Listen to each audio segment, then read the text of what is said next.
Is this new air bike going to be the Echo Bike killer that we've all been waiting for?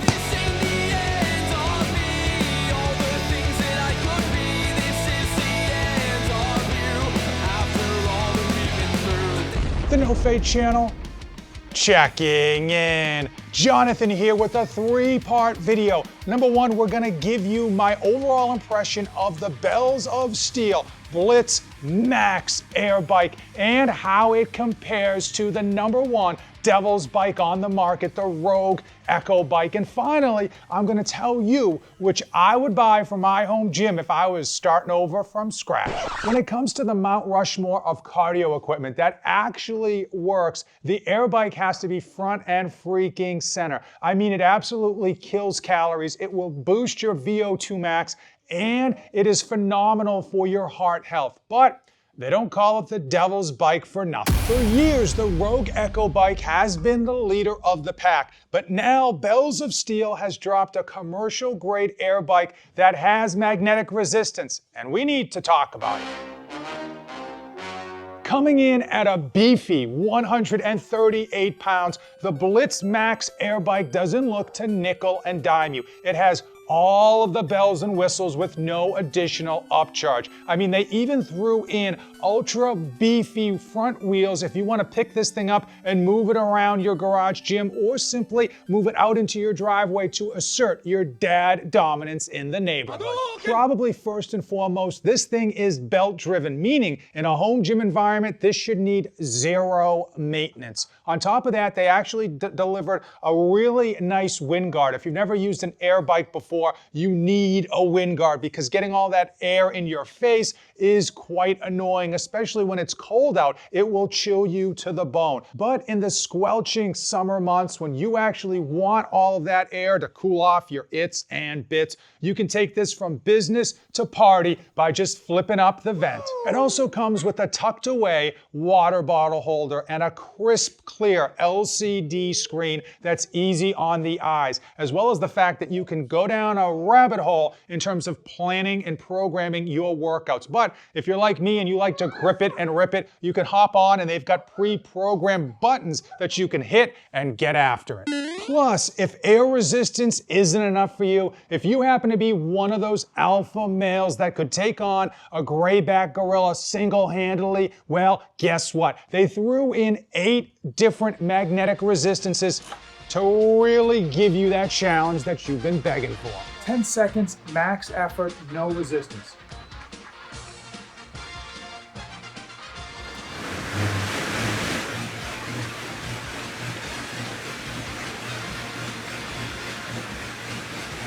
Ten seconds, max effort, max resistance.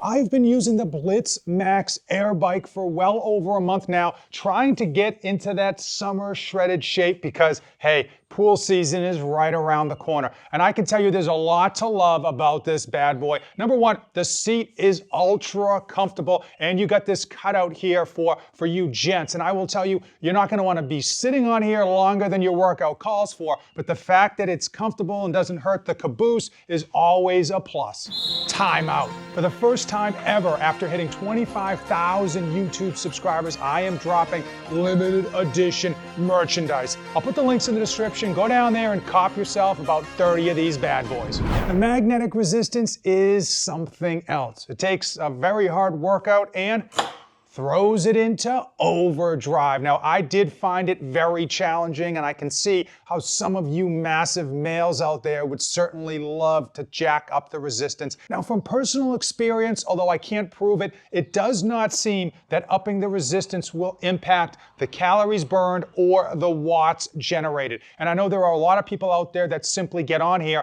and they are looking to go through a certain number of calories, or they're looking to keep a pace of a certain amount of wattage. Now, I personally think the magnetic resistance is going to be hit or miss for some people. I personally have used air bikes for quite some time, and not once have I ever said to myself, man, I wish this machine was harder. But I fully admit that there are monsters who walk among us. Where's the beef? Well, the beef is up here in the front with these robust and massive turf tires. And I love the fact that Bells of Steel didn't nickel and dime their customers for all of the bells and whistles that they have here. They just threw it in as part of the cost. And I will say, personally, in my basement gym, I never move my air bike around. I usually will move it to clean it once a year, and that is it. And I think in a basement gym, the turf tires aren't as necessary because usually you set it and forget it. But in a garage gym where you're constantly moving stuff in and out and around, and there are days where I just want to be outside in the sun and actually get my workout in, having these turf tires is an absolute gem. They say the road to hell is paved with good intentions, and Bells of Steel had great intentions when they included a handle, because this thing is 138 pounds. So having a handle should make it easier to lift up and move around, especially having these turf tires. That's what you want. However,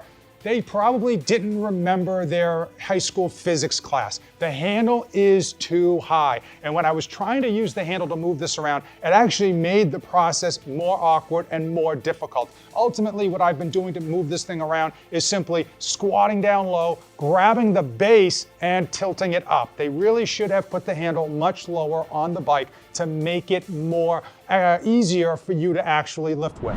Now, one thing that's an absolute standout are these handles. On a lot of the air bikes, the handles are thick, they're slippery, you really can't get a good grip, and if you're on the shorter side, you've got your arms like a little bit higher than you really want to have them. Well, they included 2 levels, top and bottom, and they chamfered the edges so that when you really can get these a really nice grip and just go. They coated them in what I believe to be a neoprene, so when you are sweaty, your hands aren't going to slip, and the diameter that they used was ideal. I feel like too thick tends to make it much more difficult to actually grab onto, and obviously too skinny kind of hurts your hand, especially if you're going to be doing tons and tons of reps. We all know that the best things in life are seldom cheap, and the Bells of Steel Blitz Max air bike is not cheap. It comes in at $1,700 delivered. Now they do have a lower version model that doesn't have all the bells and whistles and doesn't have the magnetic resistance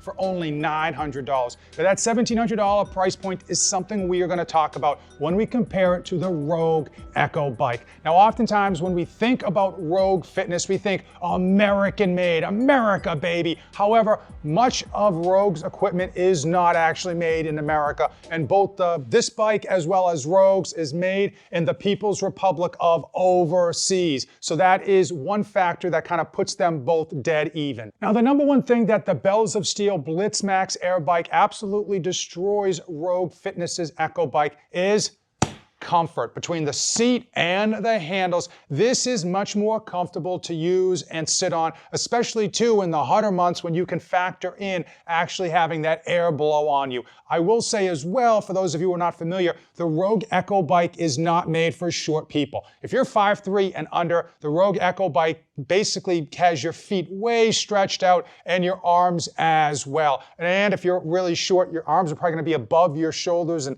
again, not really the ideal neutral position. Now, if you've used an old version of Rogue Fitness's Echo bike, you know the screen is small, it's hard to see, it's just not that good. Currently, between Bells of Steel and Rogue Fitness, it's a push because they both have new LCD screens that are bright, easy on the eyes, and easy to use. Now, when you invest a whole bunch of money into a piece of cardio equipment, you want to know that it's going to deliver on quality and it's going to be around for years and years and years to come. Now, as far as the build quality between the Bells of Steel and the Rogue Echo, they're both great for a home gym. You actually could put both of them in a CrossFit gym and they would hold up. But if we're splitting hairs, and that's why you come to these videos, I did find that Rogue had better quality, both in the sturdiness in terms of when I was going really hard, there was almost no movement in Rogue Echo, and this one had just a little bit, as well as locking the seat down. I did find that the seat had a bit more give in here, and again, we are splitting hairs, than the Rogue Echo bike. When I locked down that Rogue Echo bike seat, it's almost like it is one complete piece, whereas with Bells of Steel, it had some give up here in the seat even after I cranked it down. And now for the final category, the one that you care most about: cost. And I'll tell you, Rogue Echo Bike, if you get all of their attachments and you pay for shipping to Massachusetts, it's going to cost you like $1,140. And that's a whopping amount for anything that you're going to buy for your home gym.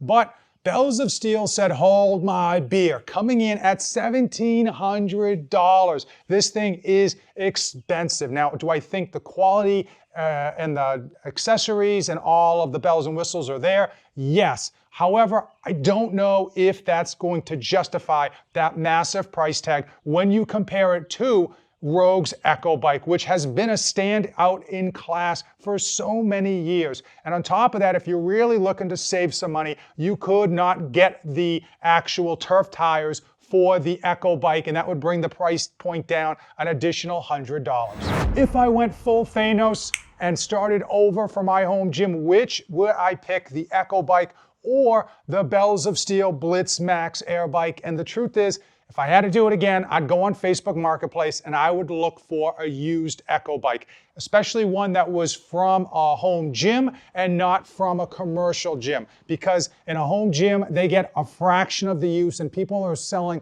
Echo Bikes all the time at a discount. The only hassle is you've got to go out and pick it up. I will say, if you don't want to snipe on Facebook Marketplace, I would probably lean towards the Rogue Echo Bike over Bells of Steel's light commercial grade, which comes in at $900, because at $900 you're getting a lighter model without a lot of the bells and whistles, and for only $120 more, which I know is a lot of money, but it's not that much money in today's day and age. You're getting the Rogue Echo Bike with everything but the turf tires. Now, I love Bells of Steel, and I actually think they made a fantastic bike here. However, a $560 price difference compared to the league leader in air bikes, the Rogue Echo Bike, is a tough pill to swallow. Another Echo Bike in class is the Fringe Sport Raptor. I've reviewed that one, and I actually thought it was really good. It went neck and neck for the Rogue Echo Bike in a lot of areas, and ultimately they only kind of got themselves booted out of competition because they raised their prices to the point where you might as well get a Rogue Echo Bike. However, again, at the end of the day, your money is your money, and you need to make sure that you're using it wisely. I don't know how Bells of Steel can justify $1,700 when you've got a leader in competition coming in so much lower. Something else that's an absolute standout when it comes to the home gym: these two videos. Give them a watch, hit the subscribe button, check out the links in the description, and as usual, don't save anything for the trip back.